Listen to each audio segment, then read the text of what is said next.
হযরত ওমর একদিন পয়গম্বরের দরবারে যাওয়ার জন্য রওনা দিয়েছেন।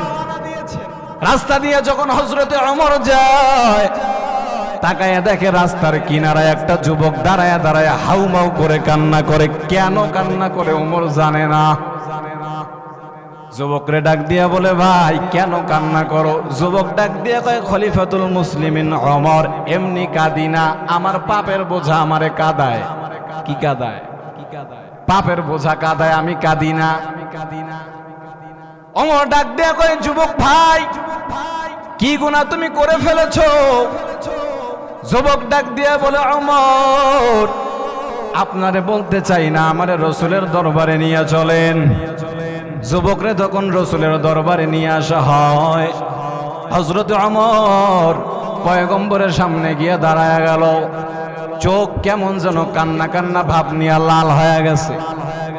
পয়গম্বর ডাক দিয়ে বলে, ওমর এত রাগী মানুষ তুমি কেন কান্না করো? ওমর ডাক দিয়া বলে, নবী আমার, আমি কাঁদি না।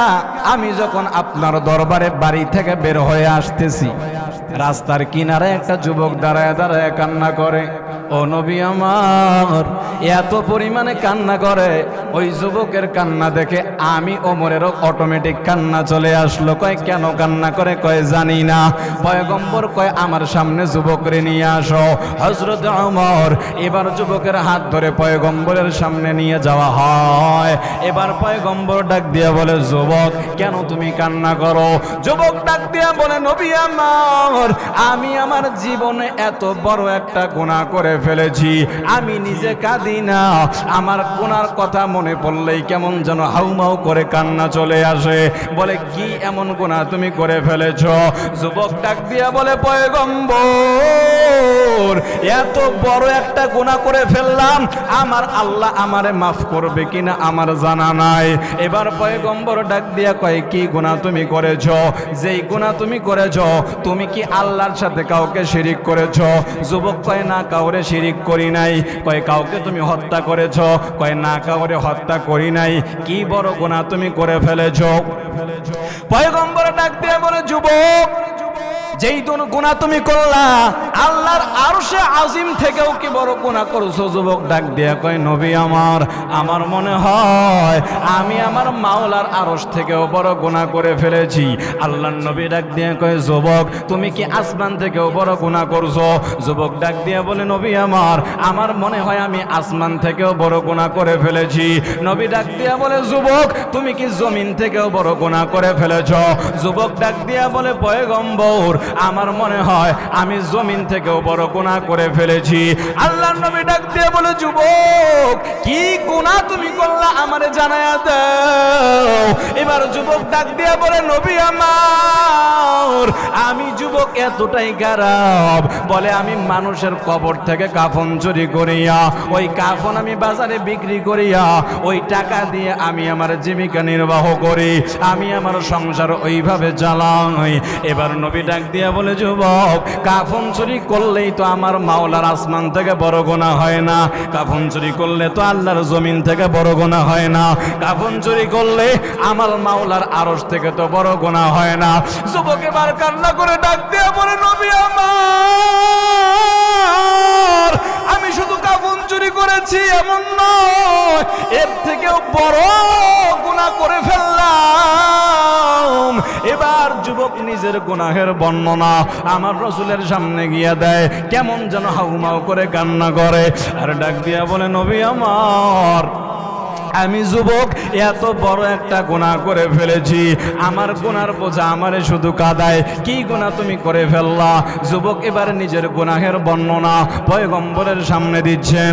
যুবক ডাক দিয়া বলে, পয়গম্বর, হঠাৎ করে আমি একদিন খবর পাইলাম যে মদিনার ভিতরে কোনো একটা ব্যক্তি মারা গেছে বা কোনো একটা নারী মারা গেছে।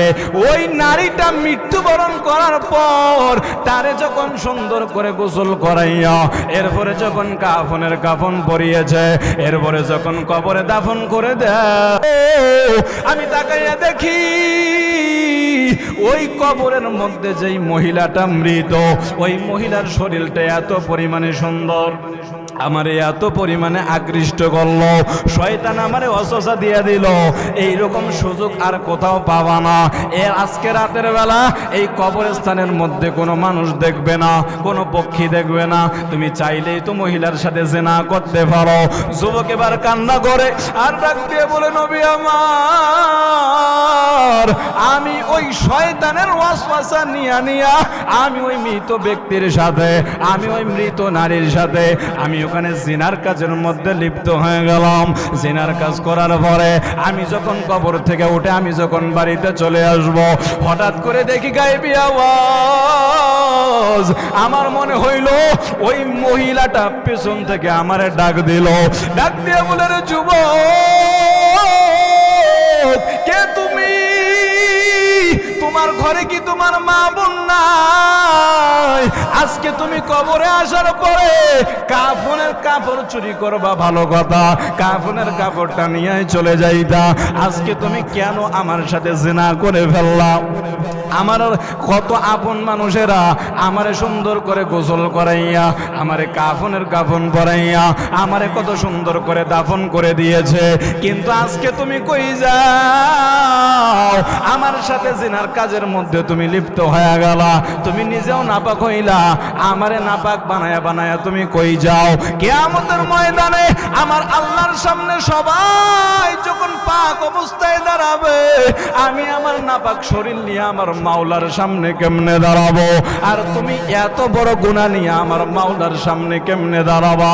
যুবক এবার নিজের গুনাহের বর্ণনা পয়গম্বরের কাছে দেয়, পয়গম্বরের চোখ দিয়া পানি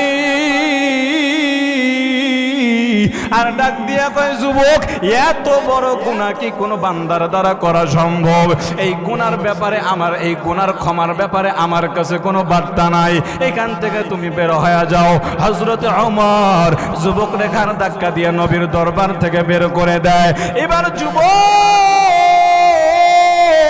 একটা পাহাড়ের চূড়ায় গিয়া আমার আল্লাহরে ডাক দিয়া বলে, মালিক, তুমি যদি চাও, তুমি চাইলে তো আমারে মাফ করে দিতে পারো। নবী আমারে দাঁড়াইয়া দিল, এত বড় গুনাহ করে ফেললাম, দুনিয়ার কোনো মানুষ তো আমারে মাফ করবে না, কিন্তু তুমি চাইলেই তো আমারে মাফ করে দিতে পারো। রে আল্লাহ, আমি আজ থেকে নিয়ত করলাম আমি আর কাফন চুরি করব না, তুমি আমারে মাফ করে দাও। ওই যুবকটা পাহাড়ের চূড়ায় গিয়ে এত পরিমাণে কান্না, মদিনাওয়ালাবাসীরা নবীর কাছে ডাক দিয়া কয়, ও পয়গম্বর, অমুক পাহাড়ের মধ্যে রাতের বেলা একটা যুবক এত পরিমাণে কান্না করে, ওই যুবকের কান্নার আওয়াজে মদিনাওয়ালাবাসীর ঘুম পর্যন্ত হারাম হয়ে যায়, জঙ্গলের পক্ষীগুলো ঘুমাইতে পারে না। হাদিসের মধ্যে এসেছে ওই যুবকটা পাহাড়ের চূড়ায় যাওয়ার পরে 40 দিন পর্যন্ত আমার আল্লাহর কাছে কান্নাকাটি করেছে, আর ডাক দিয়া বলে, মালিক, আমার থেকে অনেক বড় বড় গুনাহকারীদেরকেও তো তুমি ক্ষমা করে দিয়েছ, তুমি চাইলেই তো আল্লাহ তুমি আমার গুনাহ মাফ করে দিতে পারো। 40 দিন পর্যন্ত যুবক ওই পাহাড়ের চূড়ায় দাঁড়ায়া আমার আল্লাহর সামনে কান্নাকাটি করলো। ওই যুবকের কান্না আমার মাওলার আরশ পর্যন্ত পৌঁছাইয়া যায়। আমার আল্লাহ জিব্রাইলের মাধ্যমে পয়গম্বরের কাছে ওহী পাঠাইয়া দিলেন। জিব্রাইলকে ডাক দিয়ে বলে, জিব্রাইল, নবীর কাছে যাও, আর নবীর দরবারে গিয়া আমার পয়গম্বররা জানাইয়া দাও, যেই যুবকরে আমার নবী দরবার থেকে দাঁড়াইয়া দিল, ওই যুবক এত পরিমাণে কান্না করে করে নিজে অনুতপ্ত হয়েছে, ওই বান্দাটা এত খালেস দিলে তওবা করেছে, শুধু তার জিনার গুনাহ না, আমি আল্লাহ তার পিছনের সব গুনাহ মাফ করে দিয়েছি। আল্লাহ চাইলে পারে কি পারে না? আপনারা কি এই যুবকের থেকেও বেশি গুনাহ করছেন নি? হ্যাঁ, আল্লাহ কয়, যদি তওবার মতো তওবা কোনো বান্দা করতে পারে, আমার আল্লাহ মাফ করতে সময় নিবে। আপনি 50 বছর গুনাহ করছেন, 80 বছর গুনাহ করছেন, সমস্যা নাই, সমস্যা আবার আছেও। তওবার মতো তওবা, আজকে তওবা করলেন আল্লাহ, যে বান্দা চোর ও তওবা করলো যে আর চুরি করলো, 2 দিন পর দেখবেন না, চুরি না করলে ভালোই লাগে না, পরের দিন আবার। এইরকম তওবা করলে আল্লাহ কবুল করবে। তওবার মতো তওবা করতে